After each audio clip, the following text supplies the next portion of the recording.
का कोई भी उसमें नुकसान नहीं होने वाला, बाहर ही उसकी सब कुछ रहेगी, बाहर के बाहर ही सब कुछ उसका जाएगा। इसी प्रकार से उसको मैनेज करें। हाँ, है तो बड़ा काम और है बहुत ऐसा काम, अब भावना है और अगर पुण्य होगा, आपका पुण्य होगा तो हो जाएगा, नहीं तो कोई बात नहीं। अपनी भावना तो अपन ने भाई ली, भावना भाने में क्या है, भावना भावनाश नहीं है, अच्छे काम की भावना तो भाना ही चाहिए। अनेकों चमत्कारों के विषय में अब हम चमत्कार कर नहीं पाते, रोज नया नया कुछ न कुछ आ जाता है, तो यहाँ के अतिशय जो हमने कहा था आपसे शेयर करेंगे हो ही नहीं पाते हैं। एक और जो बेटे हैं सूरजमल जी, इनके पिताजी जो थे ब्रह्मचारी गणेश कुमार जी, उन्होंने उनके जमाने का संस्मरण हम सुनाते हैं किसी स्थान का, कि ये जो स्थान था, ये स्थान ऐसा भयानक स्थान था कि चारों ओर डाकुओं का बड़ा साम्राज्य था। यहाँ जो है अलग अलग बड़े बड़े डाकू थे, उसमें एक अर्जुन भारमल नामक एक कुख्यात डाकू था, जिसका नाम सुनते ही लोग कांपते थे, ऐसा वो डाकू था।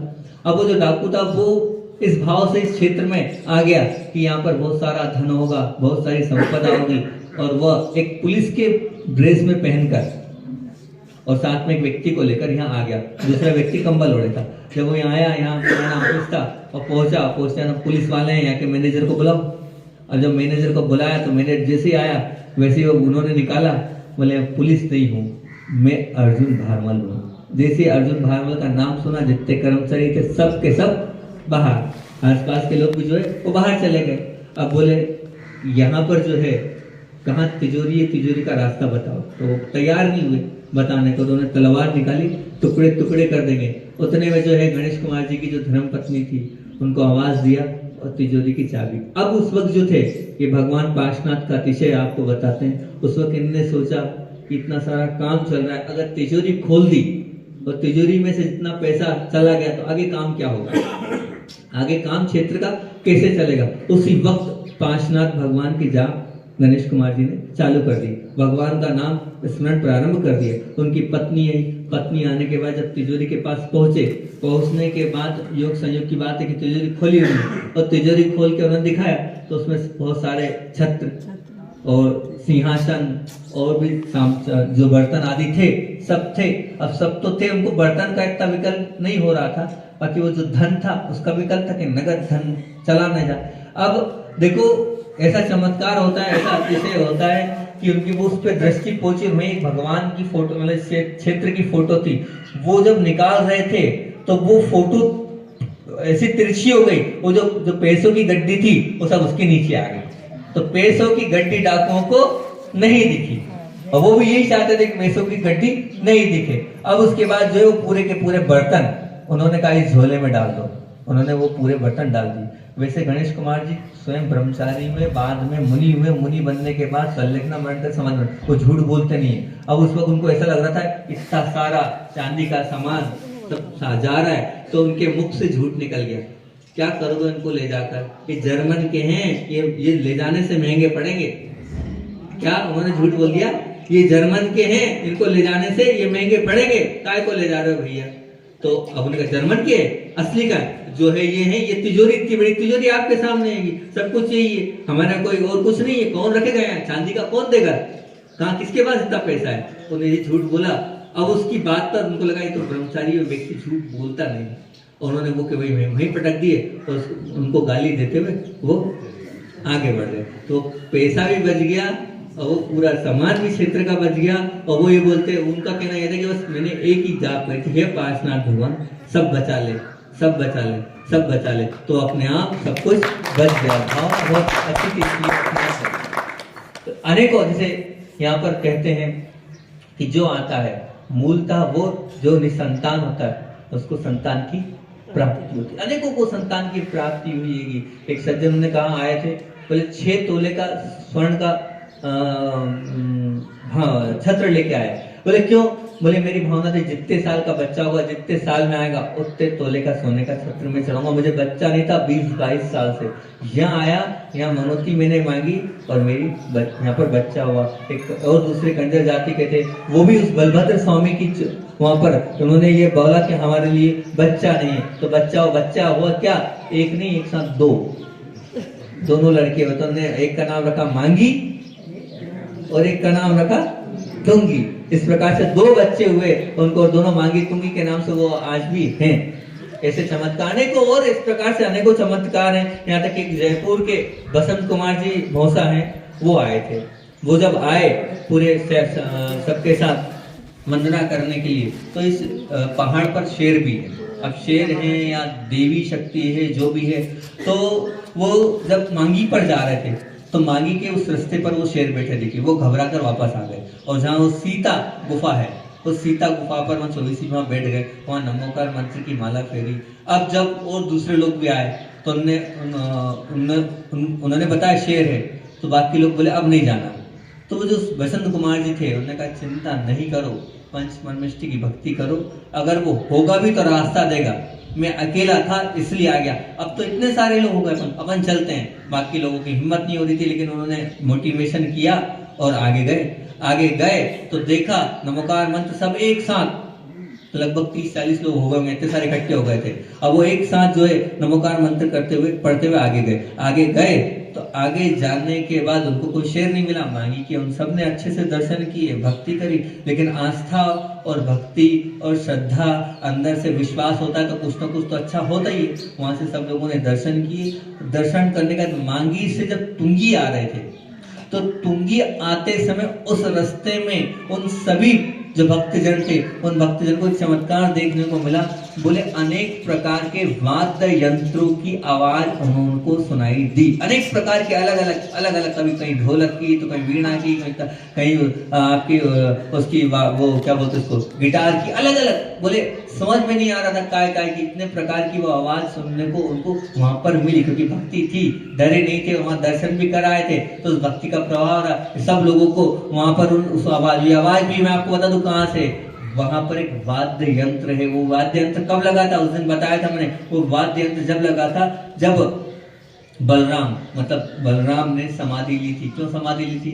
जब वो नीचे गए थे और नीचे जाने के बाद लगा कि मेरी सुंदरता से इस प्रकार से हो रहा है कि जो माता बहनें अपना सब कुछ भूल रही, तो उन्होंने समाधि, आज तक के इतिहास में ऐसी समाधि किसी ने नहीं ली। युवा अवस्था में आजीवन अन्न जल का त्याग कर कोई नहीं बैठा, उठाकर पुराण कथा सब उठा के देख लेना, कहीं नहीं। सिर्फ एक बलभद्र ही है जो पीट कर अन्न जल का त्याग करके बैठे थे और सीधे समाधि मन करके लौकांतिक देव हुए हैं। वो सीधे यहीं से वो यही वो भूमि हैगी जो पीट करके बैठे और पीट करके बैठने वाले लौकांतिक हो गए। तो वो समाधि मन जब वो बैठे थे, उनकी उसमें ही वो जो देव सिद्धार्थ देव था, उसने उनकी याद में वो वहां पर एक वाद्य यंत्र बनाया। वो वाद्य यंत्र तो वही पुण्यशाली भक्त है जिनको सुनने को मिलता है, वही सुन पाते हैं। जो बहुत ज्यादा भक्ति वाले होते हैं, जो जिनकी बहुत ज्यादा अंदर से आस्था होती है, वही उस वाद्य यंत्र को सुन सकते हैं। अन्यथा हर कोई तो उस यंत्र को सुन नहीं पाएगा। अगर आपकी भी आस्था बलवती होगी तो आपको मिले। बहुत से आप ही उन्हीं को नहीं, और भी बहुत सारे लोगों को मैंने बताया ना, वो वाद्य यंत्र की आवाज सुनने को मिलती है। और उस वाद्य यंत्र में अनेक प्रकार की, एक ही ध्वनि नहीं निकलती, अनेक प्रकार की वो ध्वनि निकलती। अब कहाँ से आ रही है ये नहीं दिखेगा आपको, पर वो ध्वनि आती है, वो ध्वनि सुनने को मिलती है। ऐसे और भी अनेक, एक और समय तो रहा, एक और नागपुर के एक इलेक्ट्रिसिटी के बहुत बड़े अधिकारी थे। अब उन बहुत बड़े अधिकारी थे, उनकी जो माँ थी वो इस प्रकार से थी कि अंत समय ही चल रहा था, हाथ पैर में ताकत नहीं थी, लेकिन भावना थी कि दर्शन करा दो। तो नागपुर से चलकर वो गाड़ी से यहाँ आए। यहाँ आने के बाद पार्श्वनाथ भगवान के उनको हाथ पैर पकड़कर मतलब ले जाकर दर्शन कराए। अब यहाँ दर्शन कराने के बाद वो जो बच्चे थे, अब वो तो जाएंगे, यहाँ आए तो मांगी तुंगी के दर्शन करने, तो वो जाने लगे दर्शन करने के लिए। तो माँ बोली कि नहीं, मुझे भी जो है मांगी तुंगी के दर्शन करना है। तो वो बोले कैसे जाओगे? तो बोले चलो जैसा भी होगा। बोले उठना बैठना बन नहीं रहा है। बोले मैं तो जाऊंगी, मेरे तो भाव है, मैं तो जाऊंगी चाहे जो हो जाए। ठीक है कोई बात नहीं। डोली कराई, डोली कराने के बाद ले गए। अब वहाँ पहाड़ पर अतिशय ये की बहुत भावना थी उनकी, तो उनका उतारो मेरे को डोली से। अब वो उतरने के बाद वो अपने आप पैरों से चलने लगी और चलते चलते चलते वंदना करने लगी। विचार करो, जो यहाँ से लेके यहाँ तक उनको उठाकर लाया जा रहा था, अब वो कहाँ से शक्ति आई? किसने शक्ति दी? आस्था अंदर से थी, भक्ति थी, तो वो अपने आप चली। और कहते हैं अब चली तो ऊपर पहुंची। ऊपर पहुंचने के बाद देखा मांगी तुंगी की तरफ 2 शेर जा रहे हैं। अब वो शेरों को देखकर भी वो लोग घबराए नहीं, और माँ तो विशेषतों से और नहीं घबराई। अब फिर वो तो हुआ, और कुछ पल बाद जब वो मांगी से दर्शन करके तो आ रहे तुंगी की तरफ से, तो बोले वो पुनः देखा तो एक शेर उनकी तरफ आ रहा है। एक शेर उनकी, सब सत्य घटनाएं जो लिखी गई है वो आपको मैं बता रहा हूँ, ऐसा कोई मन से नहीं बना के बता रहा हूँ कि मन से बता रहा हूँ आपको। तो वो शेर आने लगा। अब जब शेर अपनी ओर आने लगा तो सब लोग डर गए, और डरने के बाद उन्होंने एक साथ नमोकार महामंत्र का पाठ प्रारंभ किया। और जब नमोकार मंत्र का पाठ प्रारंभ किया तो वो जो शेर था, वो शेर वहां जो आ रहा था वो शेर अदृश्य हो गया, और उसकी जगह महावीर भगवान की प्रतिमा जैसी उनको दिखने लगी, और प्रतिमा के बाद वो भी अदृश्य हो गई। वो भी क्या हो गई? वो भी अदृश्य हो गई। ऐसे अनेकों चमत्कार, अनेकों अतिशय है। अभी तो बहुत सारे रह गए हैं, अब देखते हैं जो बचे हैं वो आपको कल सुनाने की समय तो अपना हो रहा है। अब अंत में रोज आचार्य भगवान का संस्मरण हम आपके सामने रखते हैं, उसको रखकर अपनी बात को विराम देंगे। कने कला करके राजस्थान में, क्योंकि अपनी चर्चा तो पुरानी ही चल रही गुरु जी की, सन 1974 की चर्चा है। कने कला नाम का एक गांव है, छोटा सा गांव है। उस छोटे से गांव में आचार्य श्री का प्रवेश, आचार्य श्री और साथ में 2 छिल्लक जी थे, स्वरूपानंद जी और मणिभद्र जी, तीनों का प्रवेश हुआ। प्रवेश होने के बाद वहां पर 3 घर की समाज, लेकिन 3 घर तो है, वहाँ छोटे छोटे बच्चे थे।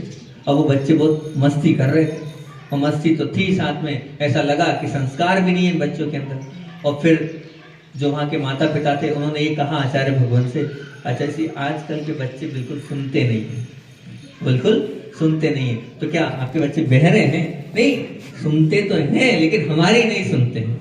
बहुत अच्छा। आचार्य जी ने उनको देखा, और देखने के बाद आचार्य जी तो ही ऐसे कि चाहे छोटा हो, चाहे बड़ा हो, चाहे वृद्ध हो, उनको देखकर तो हर कोई मोहित हो ही जाता है, हर कोई उनका हो जाता है। और अगर उन्होंने देख लिया तो दीवाना हो जाता है, और उन्होंने बात कर ली तो वो तो फिर तो क्या है, वो तो उनका ही हो जाता है। उन्होंने आचार्य बच्चों को देखा, मस्ती कर रहे थे, नमोस्तु तक नहीं कर रहे थे, हंस अलग रहे थे। तो आचार्य को लगा कि कैसे संस्कार है, साधु को देखकर नमोस्तु नहीं, हंस रहे। उन्होंने उन बच्चों को बड़े प्यार से लगा, बच्चों इधर आओ। तो वो बच्चे आ गए। आने के बाद 6-7 बच्चे थे। नमोकार मंत्र आता है? तो बोले आता है। अच्छा, बहुत अच्छी बात है। आपको मेरी भावना आती है, 12 भावना आती है, 24 से करके भगवान नाम आते? बोले नहीं आते हैं। तो बोले आपको याद करना चाहिए। कौन याद कराएगा? आपके घर वाले। बोले उनको ही नहीं आते हैं तो वो क्या याद कराएंगे? बच्चों ने ये जवाब दिया। तो उन्होंने बहुत अच्छा जवाब, सही जवाब दिया, जो था वो बता दिया, उनको ही नहीं आते तो क्या याद कराएंगे। तो फिर उसके बाद अच्छा ठीक है, जिसने मुझे याद कराया वो आपको याद कराएगी। बोले आपको किसने याद कराया? बोले हम बताते हैं। वो रखा वो वहां पर उठा के लाओ उसको।